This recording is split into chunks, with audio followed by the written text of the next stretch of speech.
Hey, what up superstars, it's your boy Ibetonme. Guys, if you don't know, solar builds are back in a major way in Destiny 2 Season 23, Season of the Wish. And if you see my last two solar builds for Hunter and Warlock, you know just how busted these builds could be. And if you do need to see those builds, I listed the link down below. But this time I have a solar build for you Titans. I know you guys been wondering when I was going to make one, so here you go. Make sure you stick around to the end of this video because it's a couple of ways you can build this solar Titan build. Let me know down in the comment section, hey, what changes would you make to this build? Or hey, if you got any great builds, please let me know because I'm always looking to get better with my build videos. And also, welcome to the channel, guys. I appreciate the support. And this build is centered around the exotic Polaris Lance, which is one of the most powerful weapons for this season. And this weapon has the trait the perfect fifth, which precision hits return ammo to the mag and lend it for precision hits, load a delayed solar explosion round for your next shot. This is probably going to be your best bet for weapons in Destiny 2 for harder content like Grandmaster nightfalls, because this weapon is just causing ignition and just exploding stuff everywhere. This weapon is great for clearing ads, but with the right mod and the right gear,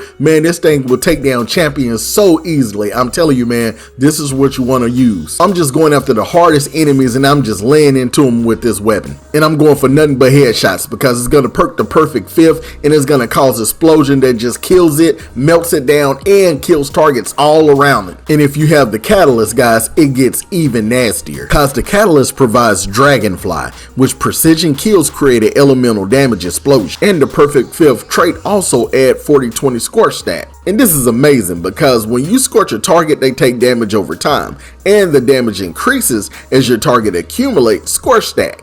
And then when you apply enough scorch stacks, your foes ignite in a large explosion. So now let me give you guys some great artifact perks that you will use with this weapon and also the full build. So for your weapons, the first one is Kindling Trigger, which Radiant causes solar weapons to apply Scorch to unscorched combatants. Next we have Flint Striker, which rapid solar weapon precision hits and rapid solar final blows grant Radiant, and then also Razor Precision, while Radiant solar precision final blows cause combatants to ignite. For your super and abilities, you have Heart of the Flame. Casting your solar super grants nearby allies radiant and increases the damage of your super for each nearby ally.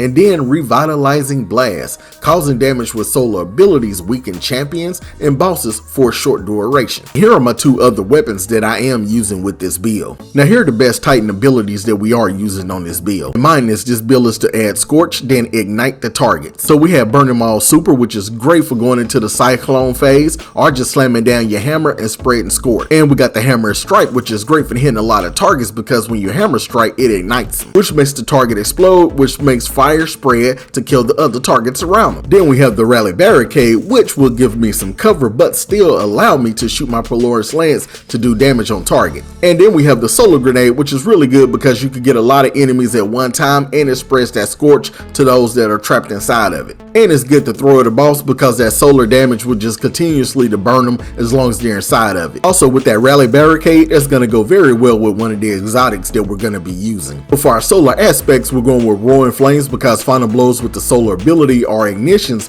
increase the damage of your solar abilities and it's stacked 3 times. That's pretty amazing. And then we have Solar Invictus, which is very important for this build because your solar ability final blows scorch the targets and it creates sunspots. So your ability regen faster, your super drains more slowly while standing in a sunspot. And then the sunspot applies Scorch and it deals damage to targets inside, and entering the sunspot applies restoration. And with the two exotics that we have to choose from, Solar Invictus is going to pair very well with those exotics. It's just going to take it to a whole nother level.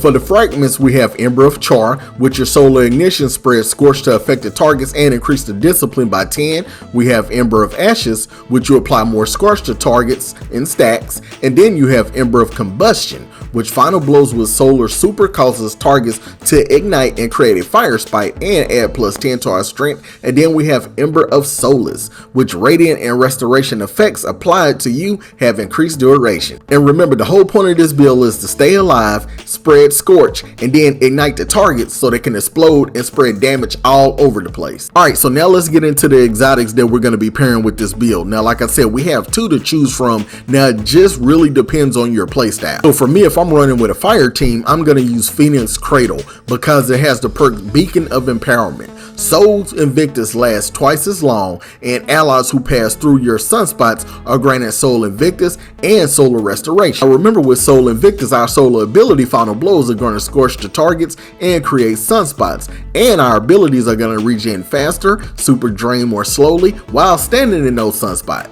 And remember, Sunspot applies Scorch and deals damage to targets inside, and entering the Sunspot applies Restoration. And this is pretty amazing because, see, when you pair it with Phoenix Cradle, it's gonna give our allies the exact same opportunities we have to apply Scorch to damage and also Restoration, and it lasts twice as long. Now, if I'm running solo, I'm using the Loreley Splendor Helm, because with its armor perk, when you are critically wounded with a full class ability energy, or when you cast a barricade, it creates a sunspot at your location that has improved restoration effect. When I pop my barricade, I immediately get Soul Invictus and also Restoration. And then when I get a kill with Polaris Lance, it's gonna re-perk Soul Invictus, Restoration, but I'm also gonna get Radiant. This is perfect for staying alive in in-game activities like Raid or Grandmaster Nightfall. Now, like I said, if I'm just thinking about me, I'm gonna use the Loreley Splendor if I am running with a fire team. But if I am looking out for my fire team, I will probably run the Phoenix Cradle. If you see in this gameplay, all my teammates get killed and we would have wiped, but because I had on the Loreley Splendor, I was able to stay alive and go around and help do some revives to one of my teammates. And if I'm not mistaken, I do think your teammates can get some type of restoration if they go into your barricade or a sunspot with the Loreley Splendor. I just can't remember, but I think it does. But if it doesn't, guys, let me know down in the comment section. For this build, the stats to focus on: number 1 is to get 100 resilience for survivability. Number 2, 100 discipline for grenade regeneration. Now, here are the mods that I am using on this build, but I will leave the dim link down below to this build. And if you do like Destiny 2 builds for Titan, Warlock, and Hunter, I would suggest you watch this playlist next. Also, don't forget to like and sub. You guys have a blessed day. Peace.